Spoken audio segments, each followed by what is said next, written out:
Oi Silas Malafaia, tudo bem? Meu nome é Eli Vieira, eu sou biólogo, mestre em genética e faço doutorado em genética aqui em Cambridge, Reino Unido. Eu soube que o senhor está interessado na minha área e que o senhor quer falar de genética, então vamos falar de genética? Será um prazer. Ninguém nasce gay. Homossexualismo é um comportamento. É difícil saber o que você quer dizer com não é de nascença, é comportamento. Porque nós não nascemos com muita coisa em termos de comportamento. Um bebê se comporta como? Ele só chora e mama. Basicamente, esses são os comportamentos que um bebê pode manifestar. Também agarra a mão da mãe, mas não tem muita coisa em comportamento que vem de nascença nesse sentido. Então, acho que o que você quer dizer é se há uma contribuição de coisas herdadas biologicamente para esse comportamento que é a orientação sexual. E nesse sentido eu posso garantir, com base numa literatura farta, que sim, existe uma contribuição dos genes na manifestação da orientação sexual. Isso não é passível de ser negado mais. Já se acumulam muitos estudos. Eu mando vir na genética. Quem é que pode dizer se alguém nasce gay ou não? Não é a psicologia, é a genética. Perfeito, então vamos ver o que a genética diz. Então, estando claro que não estamos falando de coisas inatas, mas sim de desenvolvimento, e que diferentes genes ligam-se em diferentes fases do desenvolvimento humano, vamos ver o que a genética tem a dizer sobre isso. Dá uma olhada nessa tabela aqui. São estudos desde a década de 50 e em todos eles dá para ver que a concordância entre MZ, que são os gêmeos monozigóticos, ou seja, aqueles que são geneticamente idênticos, a concordância é sempre maior em todos os estudos até hoje do que a concordância entre gêmeos dizigóticos, que são os gêmeos que têm tanto similaridade genética quanto pares de irmãos que não são gêmeos. Por isso também são chamados de fraternos. Então, como dá para ver aqui, a genética está dizendo que quando um gêmeo é homossexual, o outro também é. E a chance do outro também ser aumenta conforme aumenta o parentesco genético entre eles, ou seja, a similaridade genética entre eles. Então, como é que a genética não tem nada a ver com a orientação sexual, Malafaia? Você sabe que as últimas pesquisas andaram mapeando o cérebro de gente aí. Não deu nada, olha aqui. Como não deu nada? A jornalista está sabendo mais que o pastor psicólogo. Neurocientistas investigaram o cérebro de pessoas heterossexuais, homossexuais, e já mostraram que especificamente em regiões do cérebro relacionadas a prazer sexual e conexão emocional, que é o sistema límbico, homens homossexuais mostram similaridades cerebrais a mulheres heterossexuais e mulheres homossexuais mostram similaridades cerebrais a homens heterossexuais. Então, Marília Gabriela tem toda a razão. E você não leu os estudos e está opinando sobre eles, falando que não deram em nada. Então, não deram em nada por quê? De acordo com quem? De acordo com que argumentos? Mostre-nos, por favor. Ninguém nasce gay. Não existe ordem cromossômica homossexual. Não existe gene homossexual. Existe ordem cromossômica de macho e de fêmea. Que ordem sexual?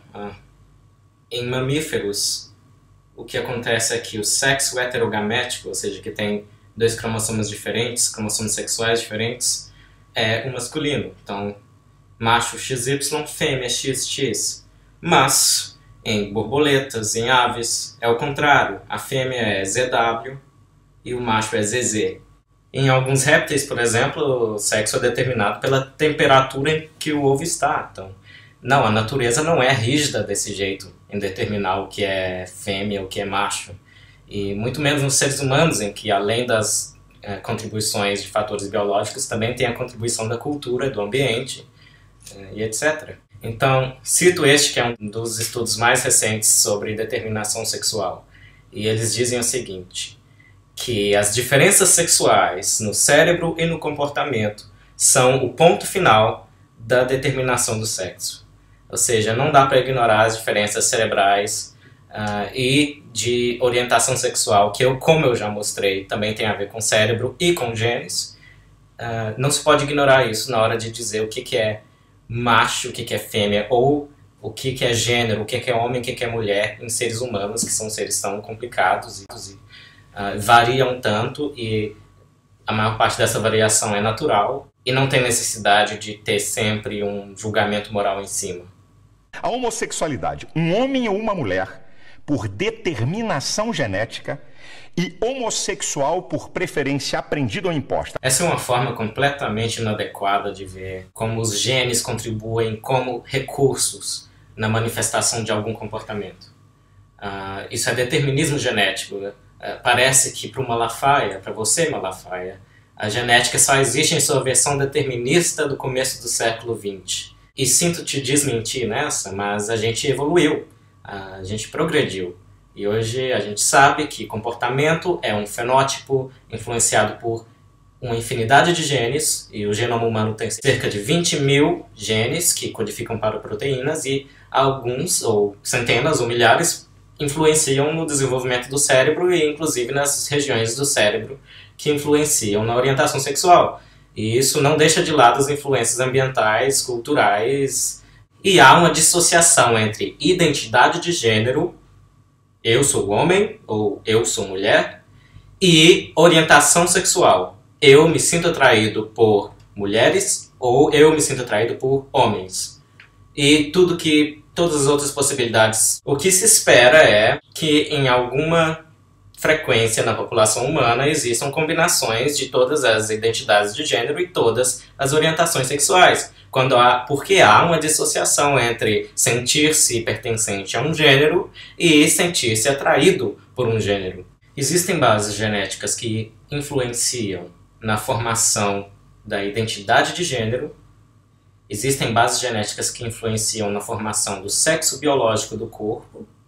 Existem bases genéticas que influenciam na formação da orientação sexual. E essas bases genéticas não são idênticas em cada um desses casos. Podem ter fatores em comum, mas não são idênticas. Eis o que o grande geneticista brasileiro Newton Freire Maia disse à revista Super Interessante em 1993. Infelizmente ele já é falecido.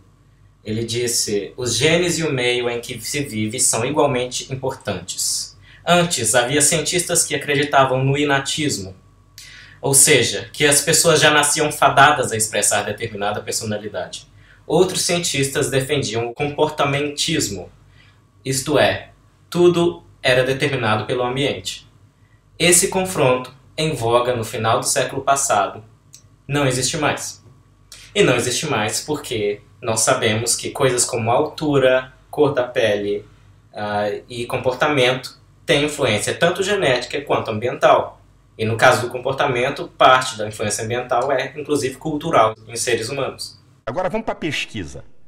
46% dos homossexuais foram violados, violentados quando crianças ou adolescentes. Como é que alguém nasce? 46%. 54% escolheram ser. Então, primeiro, homossexualismo é comportamento. Eu fiquei bastante intrigado com essas estatísticas do Malafaia. Primeiro eu achei que era 46% de algum estudo que ele não citou e 54% de algum outro estudo que ele não citou também.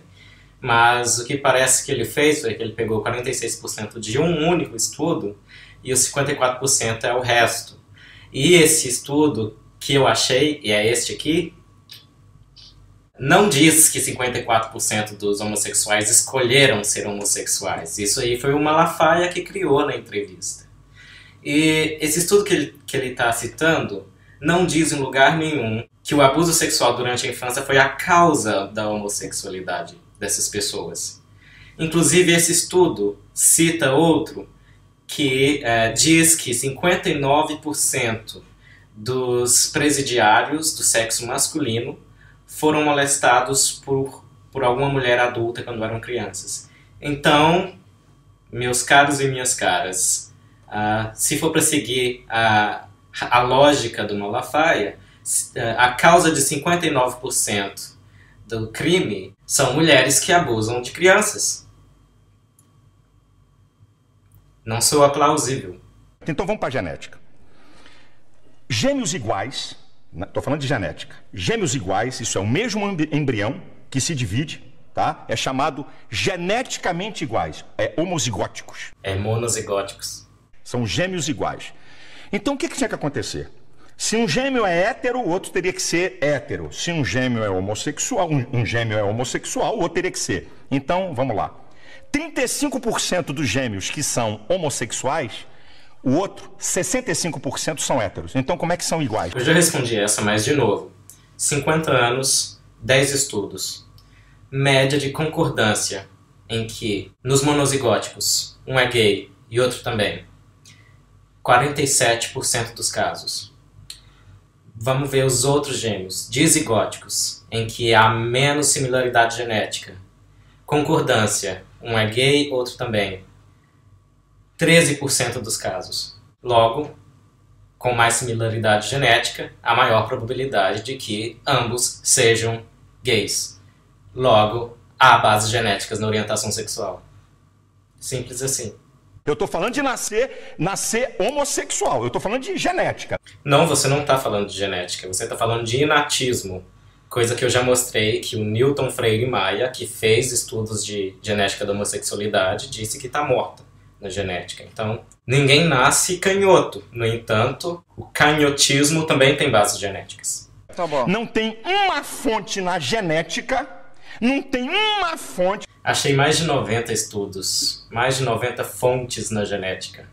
No geral, violentados por quem? Não, por parentes, violentados por homossexuais? vizinhos. Não, por ser... Não respondeu o questionamento da Marília Gabriela. Se uma pessoa sente atração sexual por uma criança do mesmo sexo que ela, isso faz dela, além de pedófila, também homossexual. São duas coisas bem distintas. Aliás, a maioria dos pedófilos são heterossexuais. Então, de onde vem a homossexualidade de quem faz o abuso, Malafaia? Por que animais, e nós somos mais um na natureza, por que animais praticam não nascem sexo homossexual? Praticam sexo com muitos animais, com animais do mesmo sexo e não são perturbados na outra sexualidade? E não é os animais... não são considerados uma prática homossexual. São conhecidas 1.500 espécies de animais que manifestam comportamento homossexual. E a razão é mais ou menos a mesma razão para humanos. Existe variação na natureza e, em alguns indivíduos, essa variação se manifesta dessa forma.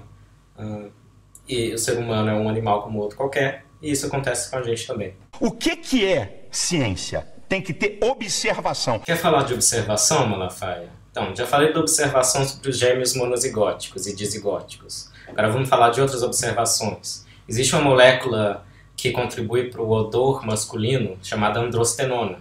E um estudo mostrou que homens homossexuais são mais sensíveis a esse cheiro do que homens heterossexuais. Então, como é que os homossexuais que escolhem ser homossexuais escolhem, inclusive, como o olfato deles reagem a cheiro de homem? No caso dos homossexuais masculinos, é claro. Mais uma observação. Estudos com camundongos mostram que uma depressão, uma diminuição de serotonina no sistema nervoso central altera o comportamento sexual. Os ratos passavam a montar em cima de machos e fêmeas. Os machos se tornavam meio que bissexuais. Então parece que a serotonina contribui para a orientação sexual.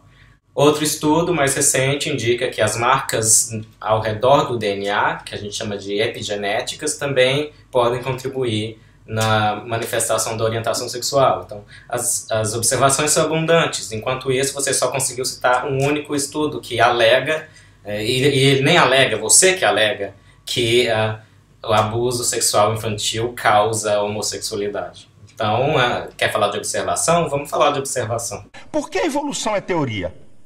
Porque você não pode comprová-la na observação. Olha, eu não quero mudar de assunto, mas se você vai negar uma teoria que é aceita pela esmagadora maioria dos profissionais da área que trabalham com biologia, eu acho que eu vou poder duvidar da sua capacidade de olhar para a questão da contribuição da genética para a orientação sexual. Eu acho que eu vou duvidar da sua imparcialidade, Malafaia.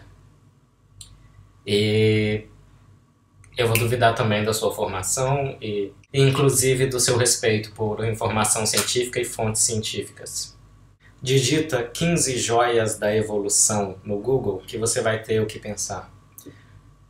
Eu vou encerrar o vídeo aqui. Eu não tenho nenhuma lição de moral, porque ao contrário de você, pastor Silas Malafaia, eu não misturo os meus fatos como biólogo geneticista com a minha moral ou ética.